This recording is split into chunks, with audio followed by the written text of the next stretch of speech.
So I'm reprising a talk that I gave in September at Carnegie Mellon University. There's an academic tradition called the last lecture. Hypothetically, if you knew you were going to die and you had one last lecture, what would you say to your students? Well, for me, there's an elephant in the room. And the elephant in the room is that for me, it wasn't hypothetical. I've been fighting pancreatic cancer. It has now come back after surgery, chemotherapy, and radiation. And the doctors tell me there's nothing more to do and I have months to live. These are my most recent CT scans. The pancreatic cancer has spread to my liver. There are approximately a dozen tumors. I don't like this. I have 3 little kids. Let's be clear. This stinks.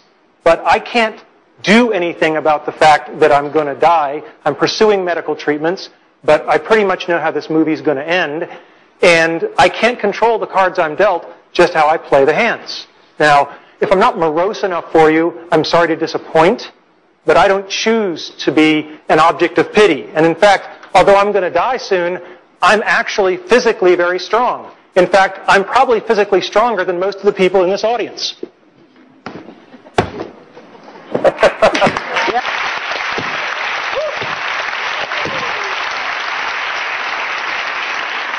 So, today's talk is not about death. It's about life and how to live. Specifically about childhood dreams and about how you can try to achieve them. My childhood dreams, your childhood dreams. As a child, I had an incredibly happy childhood. I went back and rated the photo album, and I couldn't find any places where I wasn't smiling. Right? I just had a great childhood. And I was dreaming, always dreaming. It was an easy time to dream. When you turn on your television set and men are landing on the moon, anything is possible. And we should never lose that spirit. So what were my childhood dreams? Being in the National Football League. This is one of the childhood dreams I didn't achieve. All right? And it's very important to know that if you don't achieve your dreams, you can still get a lot by trying for it. There's an expression I love, experience is what you get when you don't get what you wanted. Now, I played Little League football for a long time, and I had a phenomenal coach, Coach Jim Graham, and he was old school. When I was at a practice, he rode me all practice. You know, you're doing it wrong, go back, do it again. You're sloughing off, you owe me push-ups. Just for 2 hours, it was relentless. And after practice, one of the assistant coaches came up to me and he said, yeah, Coach Graham rode you pretty hard. And I said, yeah. And he said, that's a good thing, because it means he cares. When you're doing a bad job and nobody points it out to you, that's when they've given up on you. And that's something that's really stuck with me, is when somebody is going to ride you for 2 hours, they're doing that because they care to make you better. So, next dream, Walt Disney Imagineering. When I was 8, my family took the pilgrimage to Disneyland in California. And it was this incredible experience, the rides and the shows and the attractions and everything. And I said, gosh, I'd like to make stuff like that when I get older. So I graduated from college and I tried to become an Imagineer. These are the people who make the magic. And I got a lovely rejection letter. And then I tried again after graduate school. And I've kept all of these rejection letters over the years. They're very inspirational. But then the darndest thing happened. You know, I worked hard, and I became a junior faculty member, and I specialized in doing certain kinds of research. That's me. And I developed a skill that was valuable to Disney, and I got a chance to go there, and I was part of an Imagineering team, and we worked on something called Aladdin's Magic Carpet Ride. And it was incredibly cool. However, it took me over 15 years to do it, and lots of tries. And what I learned from that is that the brick walls that are in our way are there for a reason. They are not there to keep us out. They are there to give us a way to show how much we want it. If you're going to have childhood dreams, I recommend you have good parents. I lucked out. I have great parents. This is my mother on her 70th birthday. I am the blur in the back. I have just been lapped. This is my father on his 80th birthday. There is this notion of have fun all the time. Have a sense of fun and wonder. That should never go away. All right? My dad, what an incredible guy. He fought in World War II. He was clearly part of the greatest generation. Sadly, my dad passed away a little over a year ago. And when my mother was going through his things, that was when she discovered that in World War II, he was awarded the Bronze Star for Valor. In 50 years of marriage, it had just never come up. There's a real lesson in humility that I can learn from my father there. Now, my mother. Mothers are people who love you even when you pull their hair. And this was the kind of relationship I had with my mother. And my mother, speaking of humility, was always there to keep me in check.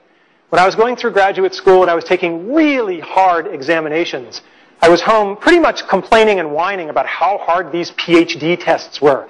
And she just patted my arm and she said, "We know how you feel. Just remember that when your father was your age, he was fighting the Germans in World War II." And then the day came when I got my PhD, and I was so proud, and my mother introduced me to everyone as, "This is my son. He's a doctor, but not the kind that helps people." Probably the most wonderful thing my parents did was they let me paint my bedroom. I said one day, "I want to paint stuff on the walls." And they said, "Okay." So I had a rocket ship, and we lived in a ranch, so I wanted an elevator. I wasn't sure where it would go. And yeah, you can tell the nerds early, so that's the quadratic equation. But the great thing is that they let me do it. And they felt that letting me express my creativity was more important than the pristine nature of the walls. And I was really blessed to have parents who saw it that way. My parents taught me about the importance of people versus things. So when I got older and I bought my first car and I was so excited, I had this shiny new convertible. This is my niece and nephew, Christopher and Laura. And every month I'd take them for a weekend, so my sister and her husband would get a little break, and we'd go off on adventures. And I'd just shown up with my new car, and my sister's explaining to Chris and Laura, "That's Uncle Randy's new car. You can't get it dirty, da-da-da-da-da." And they're just cracking up laughing, because over her shoulder, I'm casually opening a can of soda and just emptying it on the back seat. And they come running over. My sister says, "What are you doing?" And I said, "It's a thing. It's just a thing." And I'm really glad I did that, because at the end of the weekend, as I was driving them home, little Chris, who was about 8 at the time, had the flu, and he threw up all over the back seat of my car. And I don't care how much value you get out of owning a nice, shiny, pristine thing. It's not as good as I felt knowing that I made an 8-year-old boy not feel guilty just because he'd had the flu.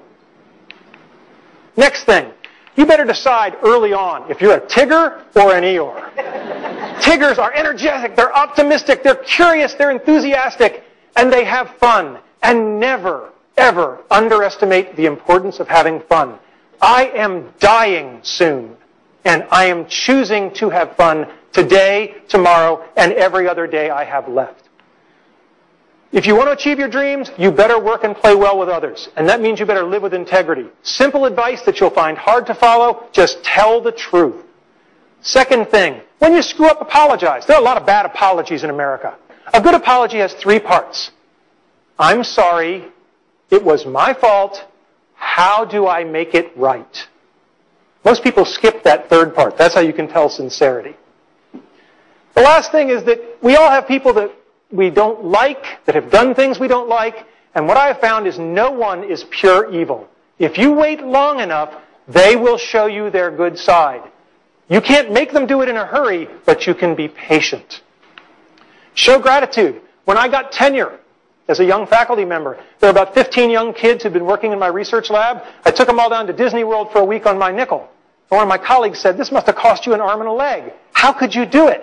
I said, "These kids just worked day and night for years so that I could get the best job in the world for life. How could I not do it?" I mean, gratitude is a very simple thing, and it's a very powerful thing. And lastly, I don't think complaining and whining really solves the problem. This is Jackie Robinson, first black major leaguer, had it in his contract not to complain if people spit on him. All right? Now, I don't care if you're Jackie Robinson or if you're a guy like me who's only got a couple of months to live.